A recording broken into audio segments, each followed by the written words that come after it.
In this video, we will discuss about submandibular gland, sublingual gland and submandibular ganglion.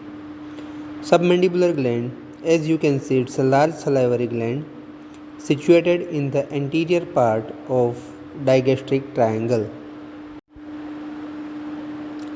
The gland is about a size of a walnut. Its weight is about 15 to 20 gram. It is indented by the posterior border of this mylohyoid muscle, which divides the gland into a large superficial part and a small deep part. The gland is partially enclosed between two layers of deep cervical fascia. The superficial layer covers the inferior surface of the gland and it is attached to the base of mandible, whereas deep layer covers the medial surface of the gland and it is attached to the mylohyoid line. The superficial part of the gland fills the digastric triangle. It extends superiorly on the inner surface of mandible up to the mylohyoid line, and inferiorly it overlaps the posterior belly of digastric and stylohyoid muscles. It is having three surfaces: the inferior surface, lateral surface and medial surface. The inferior surface is related with the skin, superficial fascia with platysma, deep fascia, cervical branch of the fascial nerve, the fascial vein and submandibular lymph nodes.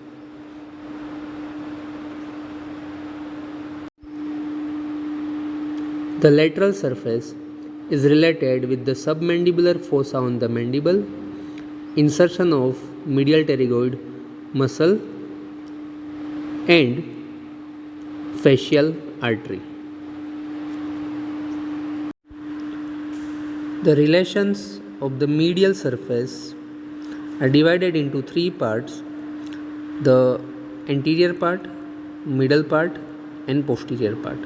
The anterior part is related with mylohyoid muscles, with mylohyoid nerve and vessels, as well as a branch of this fascial artery known as submental branch. The middle part is related with hyoglossus muscle, styloglossus muscle, lingual artery and 12th cranial nerve. And the posterior part of the medial surface is related with styloglossus, 9th cranial nerve, that is glossopharyngeal nerve, and stylohyoid muscles. The deep part of the gland is small in size, lies deep to this mylohyoid muscle and superficial to hyoglossus muscle. Posteriorly, it is continuous with the superficial part around the posterior border of mylohyoid muscle, and anteriorly it reaches up to the posterior end of sublingual salivary gland. Its relations: deep part is related laterally with mylohyoid muscle, medially with hyoglossus muscle. The deep part is related above with the lingual nerve and submandibular ganglion, and below it is related with hypoglossal nerve. Blood supply and lymphatic drainage of submandibular salivary gland. Submandibular salivary gland is supplied by the fascial artery, which is a branch of external carotid artery. The fascial artery grooves the posterior end of submandibular salivary gland. After growing, it makes an S-shaped band which first winds around the submandibular gland and then winds around the base of mandible. The veins drain into the common fascial or lingual vein and the lymph passes to the submandibular lymph nodes. The submandibular gland is supplied branches from submandibular ganglion. That includes its nerve supply, which is having three types of fibers: secretomotor fibers, sensory fibers, and vasomotor fibers. We will discuss submandibular ganglion in detail later on.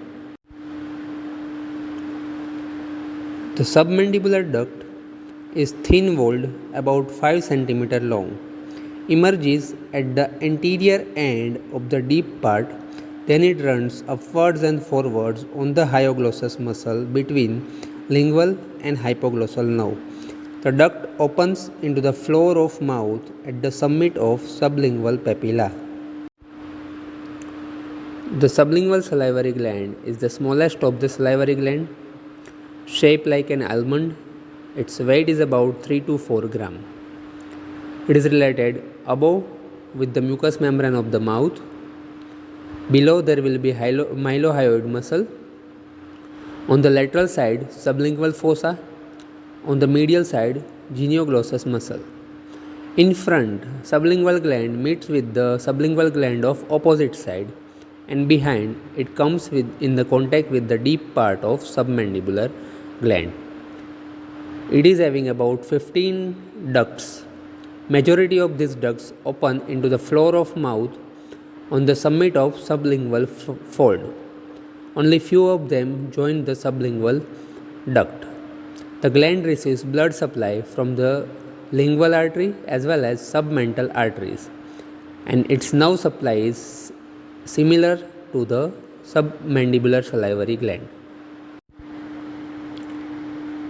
We will now discuss submandibular ganglion. It is a fusiform ganglion which lies on this hyoglossus muscle just above the deep part of submandibular salivary gland. It is connected with the lingual nerve by two roots. Submandibular ganglion is a peripheral parasympathetic ganglion which relays secretomotor fibers to the submandibular as well as sublingual salivary gland. Topographically, it is related with the lingual nerve, and functionally, it is connected with the cauda tympani branch of the facial nerve. It is having secretomotor, sympathetic, and sensory fibers. Its sympathetic fibers are derived from the plexus around the facial artery.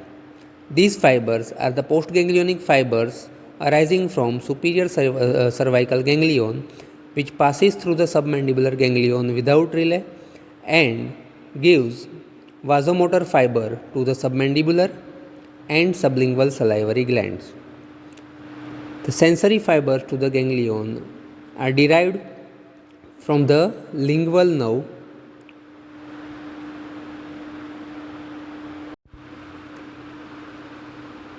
The preganglionic fibers of secretomotor root arises from the superior salivatory nucleus.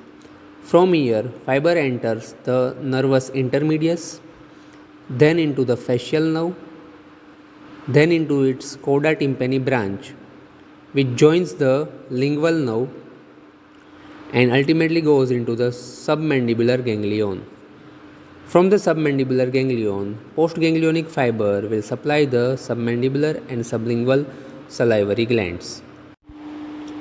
Lastly, we will discuss the applied aspect of submandibular region. The cauda tympani nerve supplies secretomotor fibers to submandibular and sublingual salivary glands, and it lies medial to the spine of sphenoid, whereas auriculotemporal nerve supplies secretomotor fibers to the parotid gland, and it lies on the lateral side of spine of sphenoid. So, injury to the spine of sphenoid may involve or may damage both these nerves, which leads to loss of secretion from all the three salivary glands. The submandibular lymph nodes lie within and outside the submandibular salivary gland. So, if the lymph nodes are affected by any disease, especially carcinoma of tongue, the submandibular glands need to be removed. The calculus or stone inside the submandibular gland are more common because the secretion of submandibular gland is more viscous, and second thing, the duct passes upwards against the gravity, so the flow of the secretion inside the submandibular duct is very slow. Submandibular gland can be palpated by putting fingers of one hand inside the mouth and the fingers of the other hand outside in relation to the submandibular gland. By this method, the enlarged lymph nodes on the surface of the gland and within the gland can also be palpated. The duct of submandibular gland can also be impacted with the stones, which can be demonstrated on the radiographs. And lastly, the excision of the submandibular gland for the calculus or tumor is done by incision below the angle of the jaw. By doing this, the marginal mandibular branch of the facial nerve should be preserved, and to preserve it, the incision need to be placed more than 4 cm below the angle of jaw.